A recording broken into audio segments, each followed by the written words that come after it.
I came to Dubai year 2003 as a visitor only, not planning on staying. But then I decided to stay because I've always had this dream of becoming someone big in another country and be a proud Filipino na very successful in a different country, not on her own land. And then, so when I tried to look for a job, and then I got a job, and opportunities just flowed. And then eventually, because of that, I had a client who offered me a different job in real estate. So when the financial crisis hit, I was also the one let go. I was one of those employees who was let go by the company. And then problems started when of course, I didn't have a job that time. So I can't pay for the monthly payment for my credit cards and loan. I had credit cards and loan. Car loan and a personal loan, plus the credit cards. Just for the credit card alone, it's not an exact amount, but I think all in all, it would be around 150.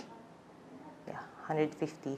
Because most probably 50,000 for my car. What happened next was the banks, they started calling me because they can't see any payments from me. So they started harassing me, even calling back home, the Philippines. And then eventually my mom knew about it, and I told them that I lost my job. First, I didn't tell them I lost my job because I thought I can get a job after that. But I had a hard time. I had a hard time, and I don't know, no company was really hiring that time. And then, good thing, my friend was here. She was a flight attendant. And then she recommended me to people she knows. So a company was willing to hire me, but the bank was not, what do you call this? They wanted a guarantor, but the employer didn't want her as a guarantor for me, for the bank. So, but she gave me a job for almost 3 years. That's how I was able to, of those 10 years, 3 years she gave me a job. So I was able to survive at least for my rent, for my food. And then, yeah, just for the daily expenses. And then after that, I got another job. She recommended me to her friend because she closed the company. She recommended me again to a friend of hers. Again, they're willing to help, but not as a guarantor. So I stayed in that job for almost 5 years. So that's how I was able to survive.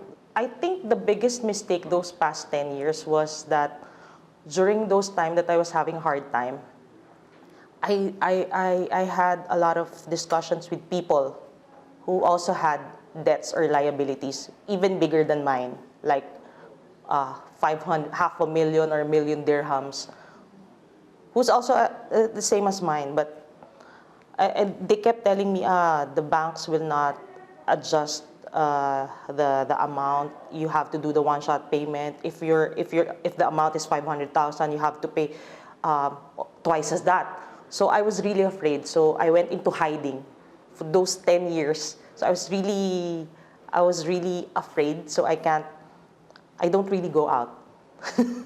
I just go to work, to and from work, and that's it. And then I got depressed for 3 years. And eventually I got out of it because, I don't know, out of nowhere, my mom called me. That call, just one call. Then, yeah, everything seemed easy. And then I told her about how I found out about Gulf law. I think I missed a lot of amnesties that time. I went to the consulate and the embassy, but they told me I can't apply for the amnesty because I have a police case. So, yeah, I was disappointed that time. I missed a lot of amnesties. Even the legal aid, I was not able to get one. So I started searching for pro bono lawyers online, and then came across a lot of articles about Attorney Barney, who was able to help a lot of Filipinos who has more complicated problems than me. And then that article really helped me out. I think that article, they said, you wrote that article. So it really encouraged me and made me more informed the right way. So the legal way.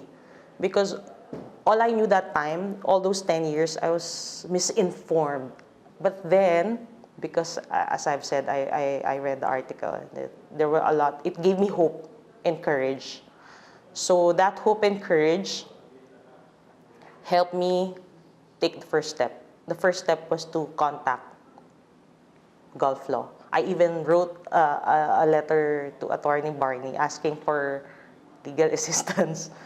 And then, God knows, Miss Yvonne called and told me to have a meeting with them. So yeah, that meeting really helped me a lot. It took away all the misinformations that I know from all those years. Imagine 10 years, I've wasted those 10 years. I've wasted those 10 years with misinformation, being misinformed. And then that discussion helped me a lot. They told me how Attorney Barney was able to help a lot of Filipinos with problems like mine. And then I thought, okay, if I don't move forward, if I don't take a step, even just a baby step, even just a little step, I won't go anywhere. My credit cards ballooned up to 1.7 million due to the interest for those 10 years. And then the bank helped with the Gulf Law's negotiation with the bank. They reduced it to 15,100 for both the cards. If you're an OFW, if you want to be a worker abroad, you have to take in consideration that you can live the life here. Meaning, in living the life here, you can eat their food. You can spend on basic items like paying for your rent, your basic necessities. At least it should cover your monthly capacity, your earning capacity. I always tell others, check your earning capacity first. If you can really open up a credit card or a loan, or if you really want to, of course, everyone wants to drive their own car in a different country. Always check your earning capacity first. And always save up money. You have to save money. At least 40% of what you're earning, you have to save it. You have to save up.